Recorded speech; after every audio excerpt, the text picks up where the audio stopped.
method. But we're really grateful to be able to be here with you all and to share space with some of our artists that we still work with at the Hyde Park Art Center.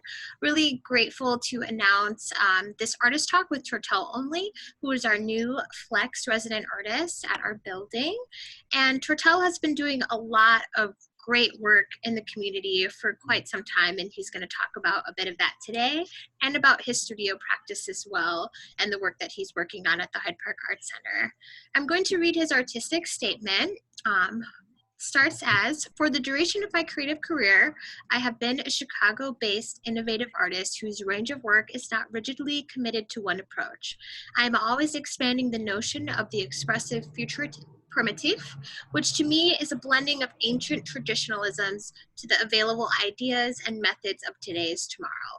I coined the term rhythmism decades ago in the 70s and expressed its valued scope in fine, experimental, educational, therapeutic, and commercial art that would propel the narratives of art beyond the narrow, limited term, Black art, when appreciating the visual arts generated by Black Americans. I've experimented with these ideas in commercial and fine art applications to positive acclaim and award, not to mention rhythmic masterpieces as well. So everyone, I'm gonna hand it over to Turtel now. Thank you so much for tuning in. Turtel, you can take it Well, away. thank you. Thanks, that was a great intro. Okay, let's get into the studio. First, I'm gonna start you off outside the studio. You can see my display. Let's see, camera. Voila. So I'll show you some of the art samples that I have outside of the studio room at the good old Hyde Park Art Center. Show you the title of the studio. And here we are, the big event. So I'll do a pan and then I'll explain everything in greater detail. What I'm focusing on here is developing more artwork that will be included in a collection that I call Rhythmistic Quilts.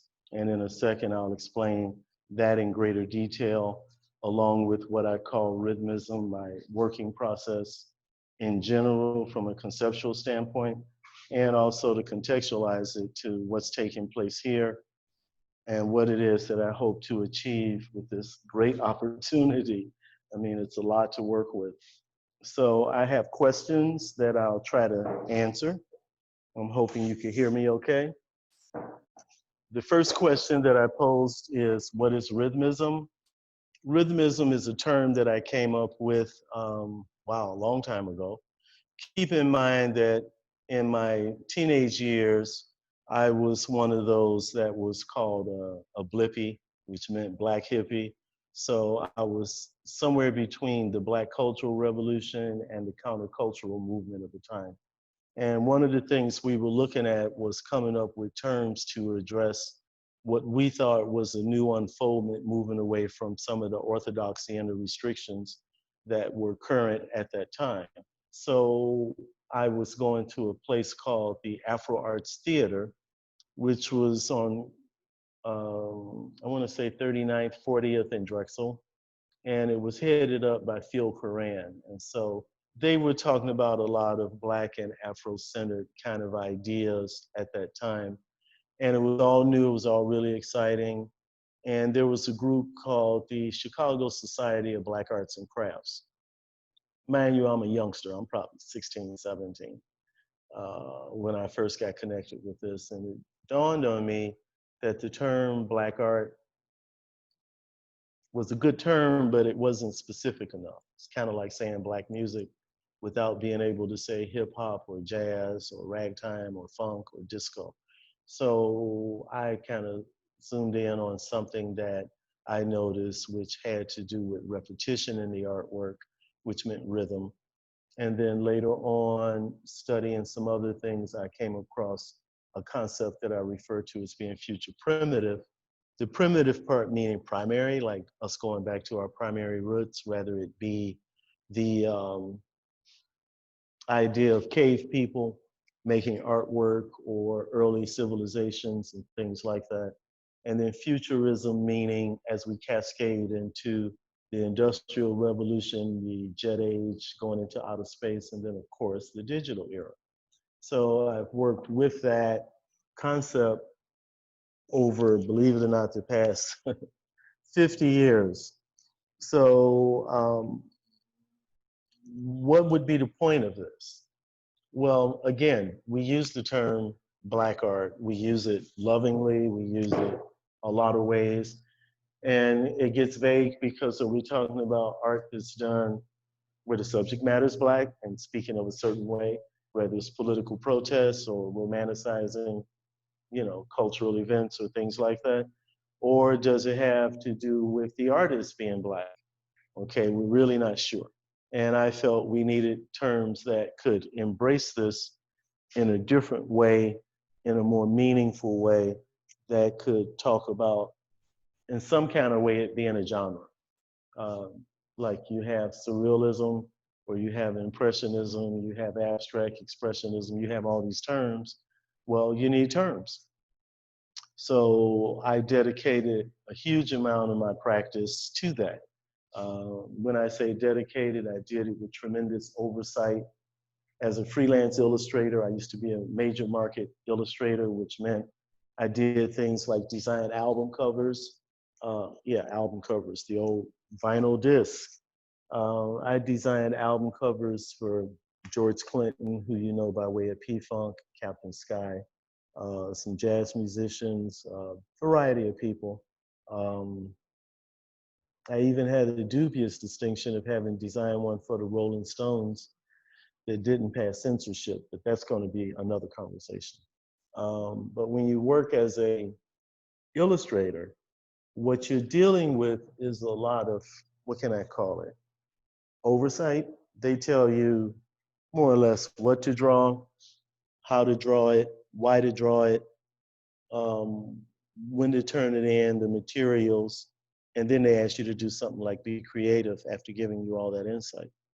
What I'm showing you here has nothing to do with working with oversight, but what you'll see is the watermelon. And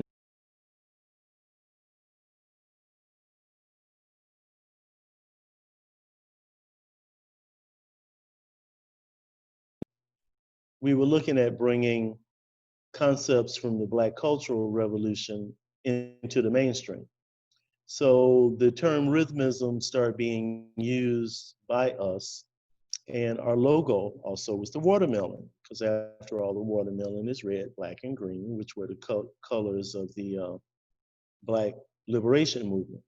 So here you have a woman, robust, just delighting and setting up for Kwanzaa. You can see left and right, she has the Ashanti dolls, the Akuaba, and then up front, you've got the watermelon, and then she's putting some roses together in a bowl that has a zebra motif, and she's wearing gold jewelry, trade beads, and her top is indigo from Africa. So there we get all this Black and Africanized symbology, but all put together in a painting, okay? And yes, it does have rhythmism in it because the elements that are dominant and repeat themselves and things like that.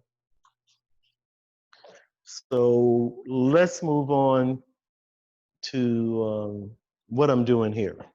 Okay, I'll take you over to the wall where I've got sketches. Okay, what I started with was the Native American, the First Nation people out west. There's a character called a Kokopelli, and a lot of times the Kokopelli is referred to as a insect-like magical, mythical creature that brings about well-being and good luck. Some people even have a narrative where it's kind of like a traveling salesperson. So what I wanted to do is had a Kokopelli represent the 4 different art forms, meaning the visual arts, like this one, the musical arts, the performing arts, and then literature. So these are my sketches. So a lot of times I'll do sketches to get a sense of design, where I'm going to put in the subtleties and the minutiae, what I call rhythmism. and then what I'm going to blend. Like I went with this representing happiness and this representing tragedy, which is two masks we see representing performing arts. And then I went with a kabuki traditional mask. And with this one, I decided to get more, shall we say, Afrofuturist on it. So I'm working with large pieces of fabric. So this fabric is about 50 inches by 40 inches. What I do at first is pencil it in. So in the case of the musical kokopelli, I'm dealing with the clefs, the musical clefs for people who know how to read music or just have seen them laying around. And then I've sort of designed it in a way, you had a kokopelli in there, hand clapping, okay, to sort of keep the beat in the music. And you can see the antenna-like hair is moving, and also the sheets of music are vibrating like a timpani, or if it was a gong or celeste or some other kind of percussive instrument. So, you know, all these things I tried to think in consideration while rendering it, and keep in mind this is all pencil on fabric. It's a quality cotton fabric, it's organic. And I washed it several times to get the sizing out. If you ever get commercial fabric, it has a sizing in it which keeps it sort of flat. But what happens with that sizing, it acts as a barrier. So if you don't wash it a few times, it will interfere with the pigment that later on you might want to apply. So it's important to wash it. Now this one, dealing with literature. So again, holding a plume, symbolic of the eagle feather, passionately writing while kneeling on books, okay? And in the other hand, you have a bamboo pen. So we're talking different cultures. Bamboo for Asia, the quill for Europe, the different quill coming to Native American people. And then over here, we have the Egyptian papyrus plant as an homage to Africa, because the word paper comes from the term papyrus, which was used as a writing surface by the people of ancient Egypt and Nubia and all that. So here's a better rendering of that kabuki mask. And then over here, I'm going in a more Afrofuture way. Like these are going to be jacks that come out and will plug into something. I haven't worked it all out yet. And so you could see the Kokopelli figure is back there in a sort of like raised toe dance structure kind of motif with an oval at the bottom, which is going to represent a spotlight. So again, these are large format on fabric. This shows you the one that's further along, representing the visual arts. So again, it's hung, and most of this is painted with textile paint with a lot of airbrush work involved, not spray paint, not to be confused with an aerosol can, but I'm actually using stencils and other things to manifest it. And of course, we've got the stick with the hairs at the end. We commonly call it the brush, right? Can't get much primitive than that. And moving forward, where I call future primitive, where I'm embellishing it with an airbrush and different kind of pigments and things of the like. So you could sort of see what's going on. You can see the abstraction at the bottom of the infinity symbol. So these quilts, how does this become a quilt? I do the panel, okay? So this is the structured panel.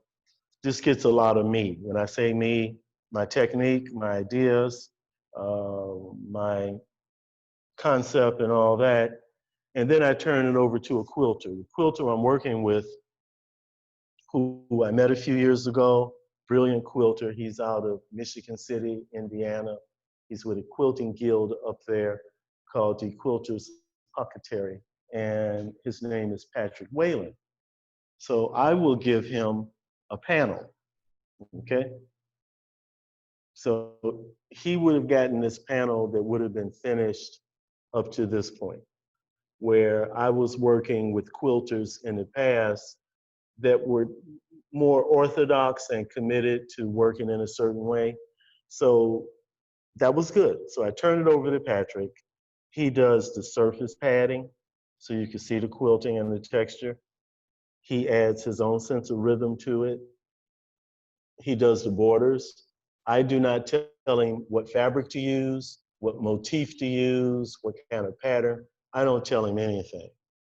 I turn it over to him and have faith and trust and look forward to the excitement of what he's going to do with it. Show you the date. This was a panel that I originally painted in 91. So the mask is from the Dogon people of West Africa, and they happen to be a group that were never enslaved. They're cliff dwellers, a lot like the Hopi people. And it's an interesting story about the Dogon. They have these masks that they use in celebrations, and they'll have a headdress that, believe it or not, looks like a spaceship. And early European explorers would ask them, where did you come from? And they would point up and talk about a constellation that at that time had yet to be discovered. They were talking about the Sirius dog star system, which later on turned out to be in location. And how did they know without telescopes? Well, they never told anybody. So this would be the first quilt that I did in this body of work. At this point, dealing more with images to come from Africa. So this was derived from a Bambara, for lack of a better term, Madonna. And then the trimming that I first had applied was traditional Adinkra. It's embroidered and then it's printed with linoleum block printing on fabric that had been tie-dyed. So I would have done this part, right? Okay. And then the seamstress I was dealing with at that time would have added the stripes to it. Okay. And so that would have been done. And when I turned it over to Patrick, all this gets done, all this embellishment, what we see in the back surface. You know, I mean, to really do this justice, it should be hung in a room where you could walk around and see it from both sides. He puts as much decision making into the rear as he does the front of it. And so things like where he decides to put a seam to accentuate lines and sometimes create his own rhythm and echo. So, you know, you get all this great embellishment in the artwork. I really like working with him because what happens when I get them back from him, it's like I'm discovering the piece for the first time. So my goal, the first body of work were images that were 100% coming from Africa. Now I'm dealing with a centralized image, which is coming from the First Nations people out west. And I'm sort of recontextualizing it by animating it, and it's being visited and in concert with Afro future images, kabuki image that I've appropriated. See the textbooks, okay, the papyrus, and I went with punctuation because we don't have literature without punctuation. I'm ambivalent this space. I don't know if I'm gonna add like Hebrew, Mandarin, Old English script. I don't know yet. So, but some decisions got to get made because I've got to get busy. And as I get up close, you can see the delicate pencil work that goes into the rendering. And I get enamored with the pencil. You know, some people that look at my work say, man, I like your drawing better than your painting. Well, I agree with them, but this is going to be an airbrush painting where the drawing gets absorbed into the final statement. So here we have, you know, these different things. I had to think hairstyle, you know, so, you know, we typically see the Cocapelli like with this kind of a do. So I thought, well, wait a minute, you know, if you're doing performing arts, something's going on in that do, and then here we go, you know, and again, the hair, whether we mythologize it like locks or antenna, we're still looking at You know, what rhythm will the hair have when other things are taking place? So it's a hand clap, so we got extreme, closed, coming together. And so we have all that. Um, my residency is just until October 2nd. So I'm putting in increasingly more time. These panels have been drawn since I got here in what was it? I think it was July 7th. This was what I prepped with so I would be ready when I got here. So this becomes the model. When I get all of these painted up to the level of the visual arts Cocapelli over there, once they're all done, then I'll look at what kind of nuances and accents I have to do to sort of homogenize them as a 4-panel unit per what I do. Now keep in mind, when I turn it over to Patrick, it may go in a whole different direction. That's going to be up to him. So it's one part textile, it's one part a lot of quilting, it's one part airbrush. And with an airbrush, I mean, I'm sure a lot of you know what an airbrush is, but for those who may not, it is a miniaturized spray gun. Here you go, your basic airbrush. And you could use stencils, or you could be freehand, you can mask off areas.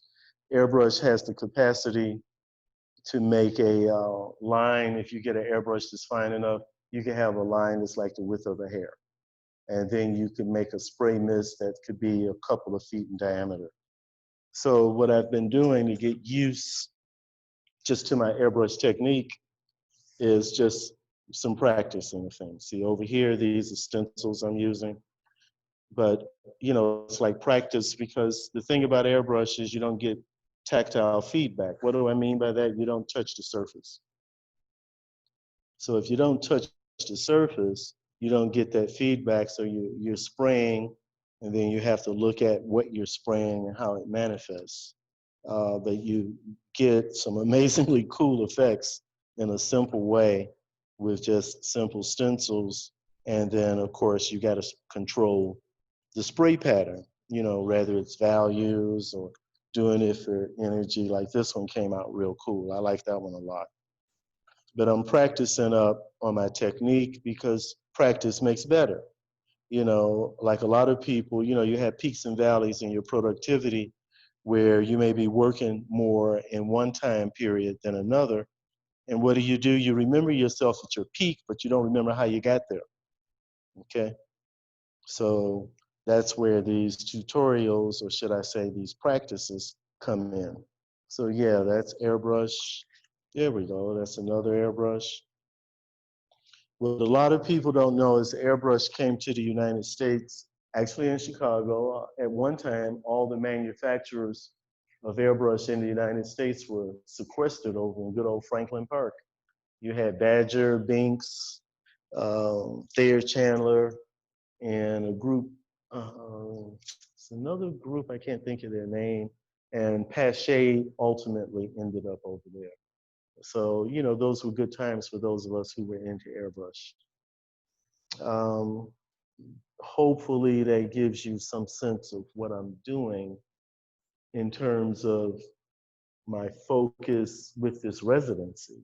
And I really want to thank the people connected with the residency, all of them. I don't want to do the usual, start mentioning names and forget somebody. So I'll just say everybody, because they've all been cool people to me.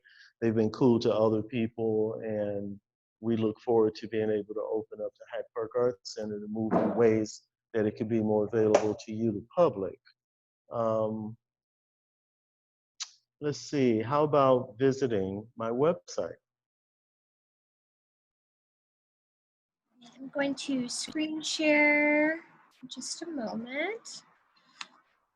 I'm showing you all these colors because there's nothing in the materials that decides what we do with it. They're just waiting.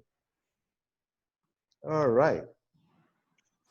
So here we have the homepage of onlystudios.com, ONLI, studios.com. And it shows a variety of my work as it scrolls by: the denim jacket, wearable art, my graphic novels and comic books, which I'll talk about at great length. I used to have art therapy interns, so Sophia did this installation with the arms, and what you don't see on the other panel is her legs. It was a sculptural piece that she did. These characters in denim, those are actual mannequins that I posed in an installation at the DuSable Museum some years ago. And this one, the forearm Shiva kind of mermaid, is really looking at clearing up an oil slick. So, we had that. This yellow painting called Yellow No Evils. I have an entire collection that recontextualizes the old proverb of see no evil, hear no evil, speak no evil. These are illustrations that I do for publications.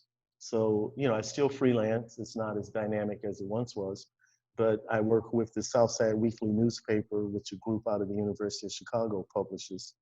So I really still stay engaged. That's an image of me some years back getting an award at Temple University for my work to bring positive images to the comic book industry. Some more no evils and some more watermelon treatments. So can we go to the graphic novels tab? All right. Oh, this is so cool. Okay. And in a second, there should be some scrolling there. There we go. Okay, at the top it shows different covers of different books I've published. Now, mind you, when I'm doing graphic novels and comic books, I'm still bringing as many aspects as I can while being idiomatic in the characters that I've created. Some of them may follow, say nothing, for lack of a better way of saying it, nothing any different than my version of superheroes. Okay, good versus evil, who are these characters, etc. But they tend to be, in terms of their foundation, derived from the Black African independent experience. So I don't do like a Black Thor or a Black Pokemon, okay, or something like that. So, for instance, we have a book that's called the Sister Girl Workout Book. And our character, Sister Girl, actually went through prolonged amnesia. She lived through slavery, ended up in the Americas, and then the Root Lady finds her and runs her through a ritual transformation as she realizes who she was, her capacity, and all that. We have a character called Malcolm 10, and he's a clone that's been created from the DNA of 10 significant Black Americans. And he's programmed in an incubator for 27 years, after which he is unleashed into a community called New Africa to deal with the problems and crime and situations that plague New Africa. Give you some idea of how we go within the ethos. The books are all for sale. There's occasional, they'll be at a comic book store. For instance, in Hyde Park, you can find them at First Aid Comics. We have a order tab on the website where you can place an order. We send you the books. We don't charge you for shipping. Could you scroll down that page a little bit so they could see a full book cover? Okay, and you could touch on one of the covers, and I think it, like when you touch on it, it gives you at least a preview of one page that's inside of the book. We don't want to give the whole book away because we want you to buy it and own it and love it. But we tend to have this. Pumpkin's Imagination is about a young boy who, when he's left alone, he uses his imagination to conjure up positive, creative playmates. And I did that in part because back when I was a public school teacher, I used to teach cartooning sometime. I taught art. And I was really disturbed that a lot of the young kids, when you asked them to draw something about their future, they draw themselves incarcerated, like in jail, or they draw themselves as a victim in a cemetery. And that, it made me think how many of them, that their imagination was not a positive plaything to to really express themselves in. So that's why I did this activity book. If you scroll down a bit more,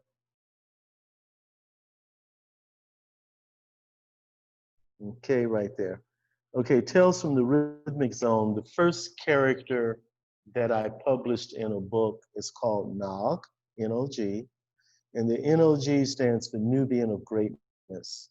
And Nog is the guardian of the pyramids. And so he's protecting planet Nuba. This is something I came up with when I was living and studying and working in France in the late 70s. And I was at a display at the Louvre Museum, and they showed these etchings of Napoleon's campaign against Egypt. And at that time, the Sphinx was still buried in sand, so it was just the head and neck above the sand. And Napoleon had cannons. They had cannons set up to shoot the face, to just basically so you could put into debate what kind of face it was. You could see in the etching that the face was a Black African face, the thick nose, the cheekbones, the lips, and it made me think like, what is this doing to erase that face like that? And in another section in the Louvre, they had a foot. It was a granite foot. God, it must have been about 7 feet long. And I'm thinking, how big was that statue? So I started doing research on Nubia, which is a civilization that's older than what we call Kemet or Egypt. And these were, as they would say, Negroid or Black Africans, Black African civilization. So I started thinking they must have had their own worldview. So you kind of see where I'm going. And then I arrived at my concept of Nog, the protector of the pyramids, published the book. In the beginning, it was a strip, a cartoon strip, an adventure superhero strip that ran in the Chicago Defender. And then we ran into some business tensions. And so I decided to pull the strip and put it out as a book. And now it's all compiled in Tales from the Rhythmic Zone. The picture on the right, Lambiek, is a store in Amsterdam that sells my books, and they do quite well there. Throughout Europe, comic books tend to be revered closer to art than in the United States. I always find it curious in fine art circles that you get fine artists that will easily claim, oh yeah, I was inspired by comic books, but they never worked in the industry. And if you get those of us who worked in the industry, some kind of way, it doesn't quite translate that you're also a fine artist. So I'm here to say I'm both, and I'm here to stand up for all the artists that have come into the visual arts by way of comic books. I'm saying right on to them and always giving them a shout out. Could you scroll down? Let's see what else we got on this site. Okay, and that's the original Sister Girl workout book. That's a more condensed book. But what we did when we did the mega Sister Girl workout book, we contracted female illustrators, Black, white, and otherwise, to depict a character either working out or making a healthy choice. They were asked to use their style, not to draw in my style, not to think that there was some rigid orthodoxy on how she should look, but make sure that she had a gold or yellow headband so we knew it was her. One of the things that I wanted to get rid of, for instance, I speak at a lot of comic book conventions on panels about diversity and images and things like this. And what almost always comes up is, why are the women depicted the way they're depicted in comic books and graphic novels? For instance, there are those who feel like Wonder Woman dresses like a stripper, et cetera, et cetera, et cetera. And so I would always say, well, you know, if you go out on the floor, there are independent comic book publishers who show women in a very different way. You should buy their books. And so in looking at our character, Sister Girl, I thought this would be a great opportunity to see what the character would look like if female illustrators were given free reign to just visualize her the way they felt that she should look. So if anyone gets the book, the Mega Sister Girl book, my artwork's not in there. All the artwork is done by these illustrators. Some had worked for Marvel and DC Comics. Some were amateurs. I mean, I hired 16-year-olds where I had to sit down with the family and say, yeah, we're going to pay your daughter for this artwork and we need your permission. And it took some years, but we're really proud of the book. So again, can you scroll down?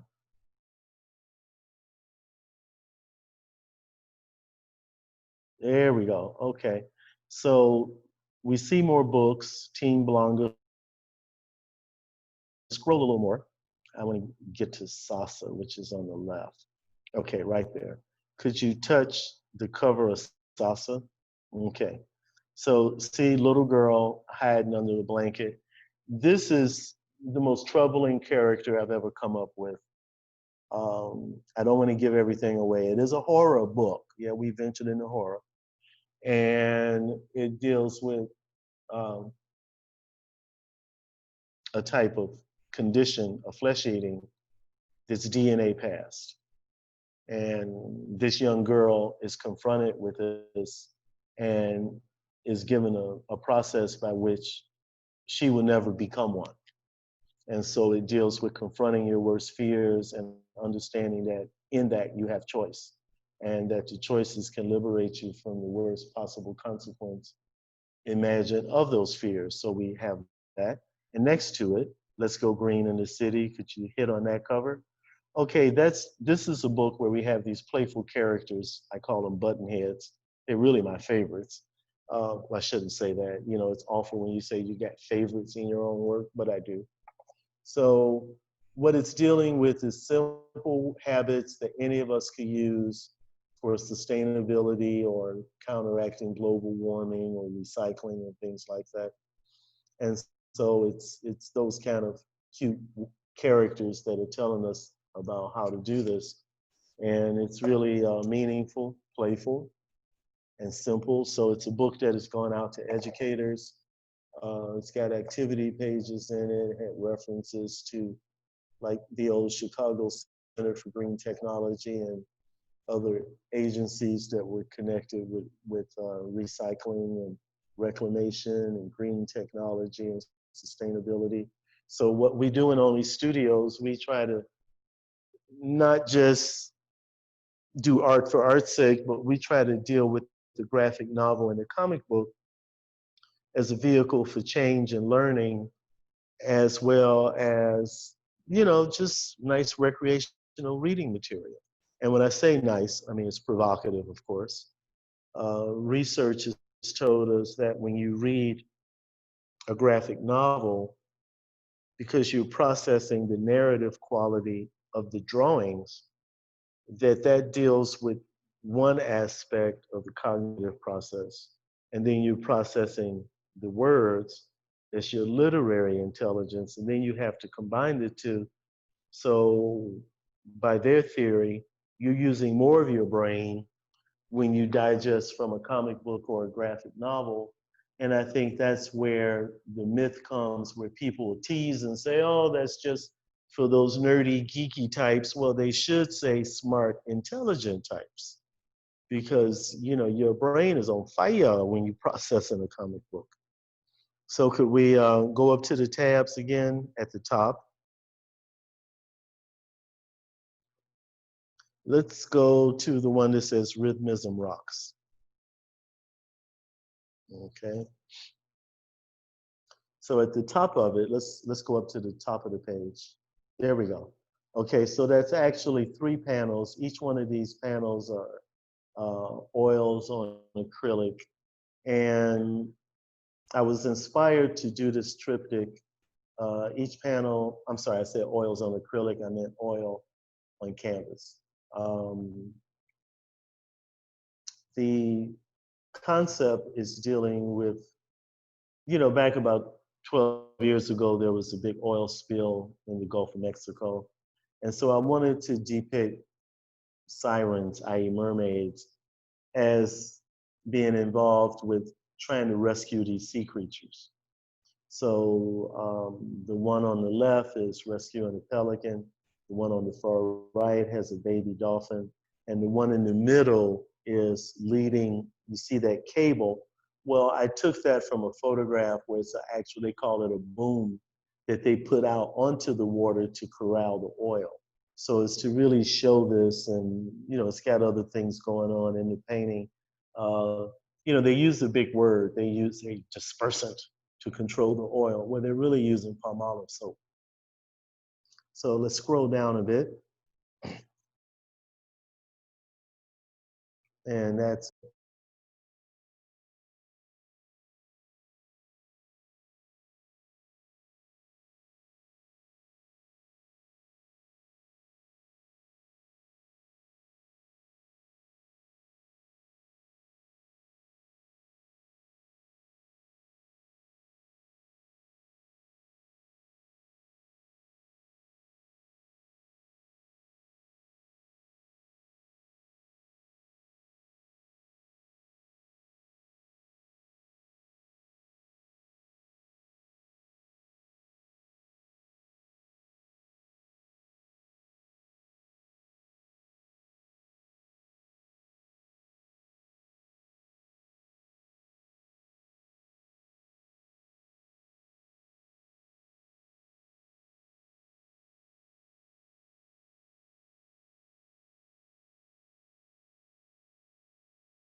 I've seen qualities of what I call rhythmism done by all kind of artists. I think with all of us, you see aspects. I don't always use the term influence because it's not always coming from a imprint that you see someone, that it's a kind of genetic memory. You arrive at it in and of yourself. And the question is, what do we call it, or what could it be called? And so these are more opulent kind of illustrations that have a lot more elements and design parameters taking place. The ones we're looking at now come from a book called East West Zodiac, where I'm contrasting and comparing the Chinese horoscope to the Western zodiac system. So it's like Year of the Ox, which corresponds to Capricorn, and then the Year of the Goat corresponds to Pisces. So, and we've put out a book that deals with this. It's kind of like a journal and reference book combined. Oh, keep scrolling down. Yeah, I like this. This is a drawing I did on large paper. Drawing itself was probably 40 inches by 50 inches, something like that. And I used grease pencil, the kind of pencil where you pull the string and peel the paper off of it. And this was from what I call my more cosmopolitan collection when I was dealing with images that came from the fashion glamour world. I used to actually be a fashion illustrator. That was actually one of the many things that I worked at. I taught fashion illustration at Columbia College for a while. And, it was really dynamic back then that the world of illustration gave people who had a dedication to drawing not just an outlet for expression, but a decent income. And, I really miss those days. And there's still illustration around, I think.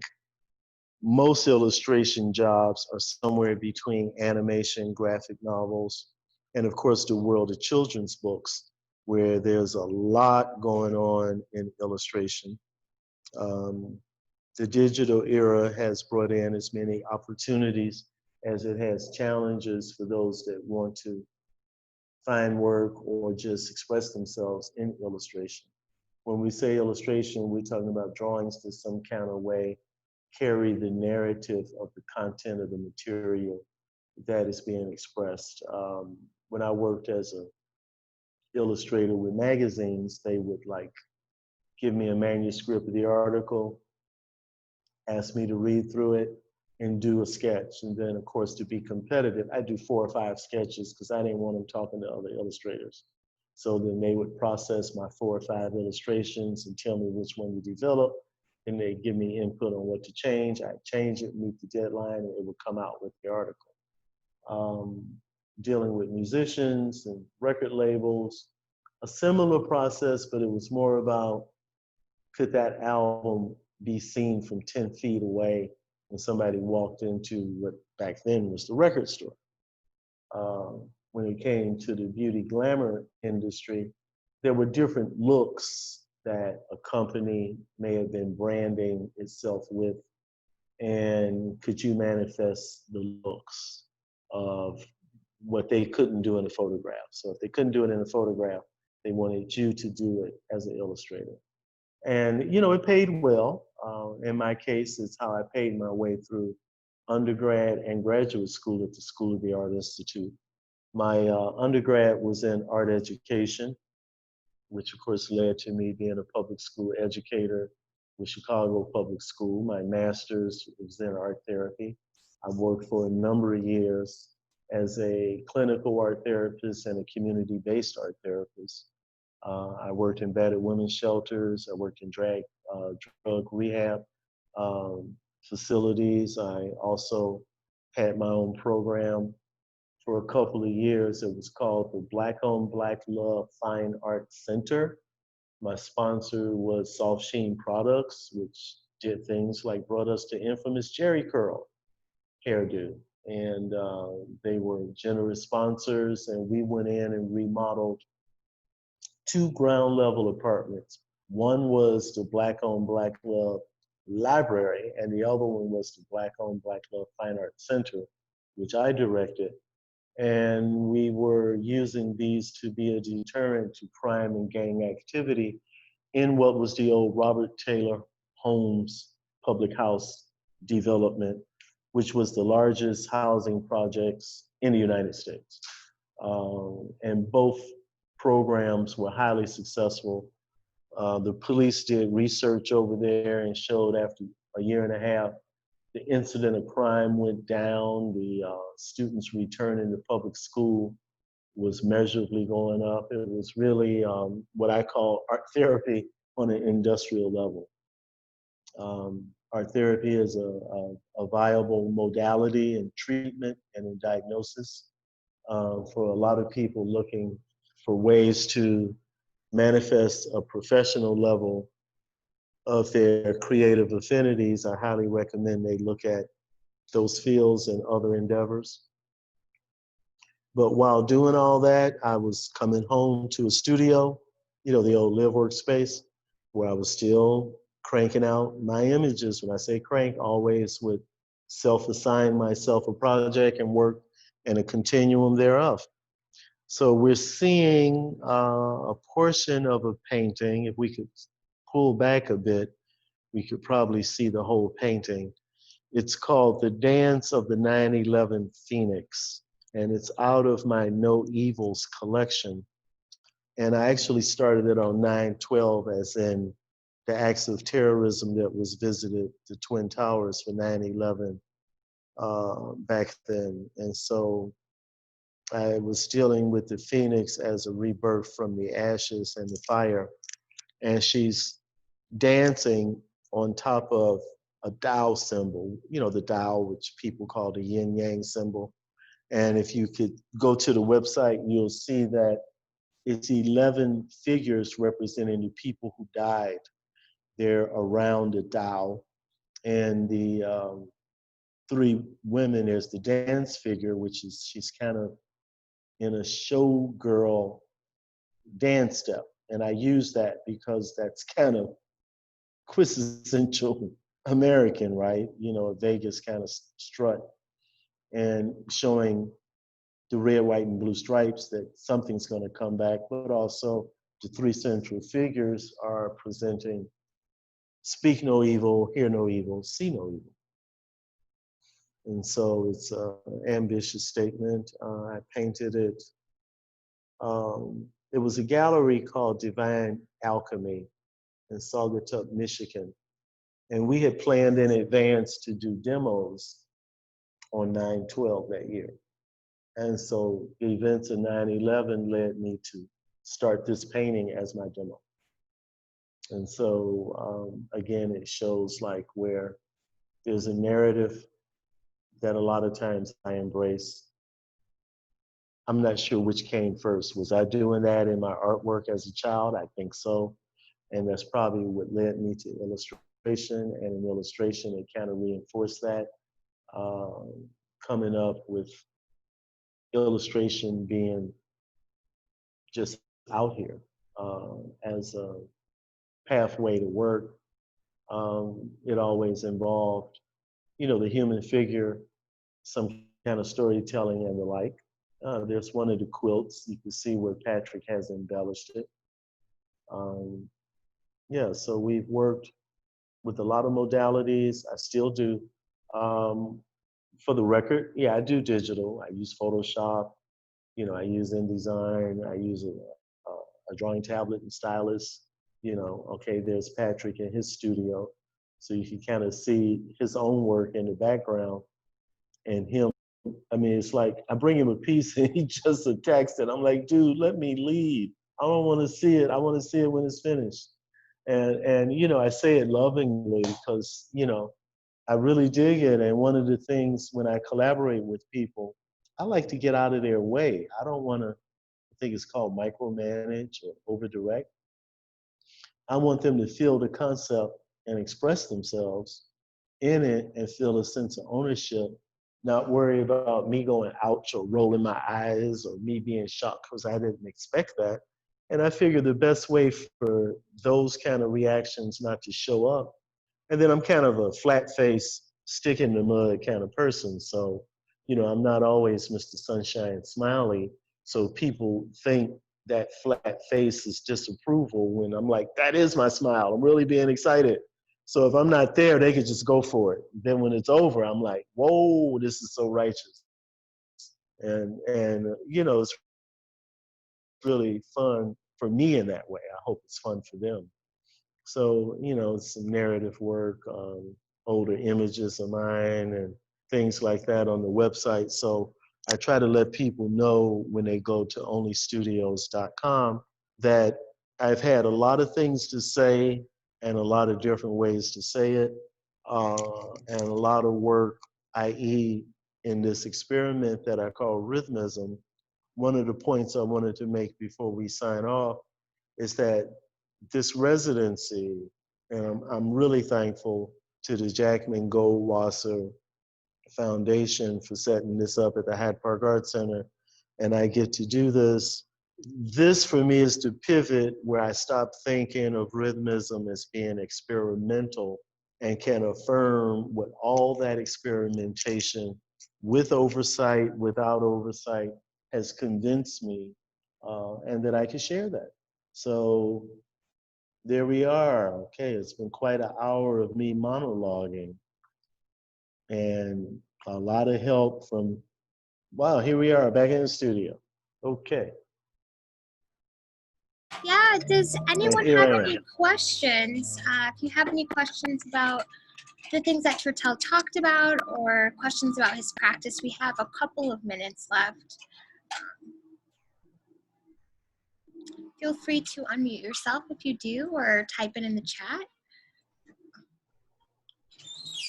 But if not, Turtel, thank you so much for talking about your practice and your work and the historical elements behind it. Really glad to learn more about you and what you're working on and the process behind it as well. So thank you all for tuning in with us today. Turtel, do you have any final closing statements about anything? I just want to say thanks for showing up. I know you've had a lot more things to do. I look forward to finishing the work of the residency, and in some ways, it's like a homecoming. And I always tell people, please support your local artists, your visual artists, your musical artists, your theatrical arts. At times, any times, especially under the auspices of COVID, we need as much positive participation as we can get. And that means you and people like you. So thank you. Thank you again. And thank you all for tuning in for our Virtual Center Sundays. This is our talk with resident artist Turtel Onli. We do have a talk coming up with one of our Hyde Park Art Center teens live on our Instagram channel at 3:30. So tune in there for Lorenz King. But thank you for joining us, and Turtel, thank you very much. You all have a Okay. great rest of your Sunday. All right.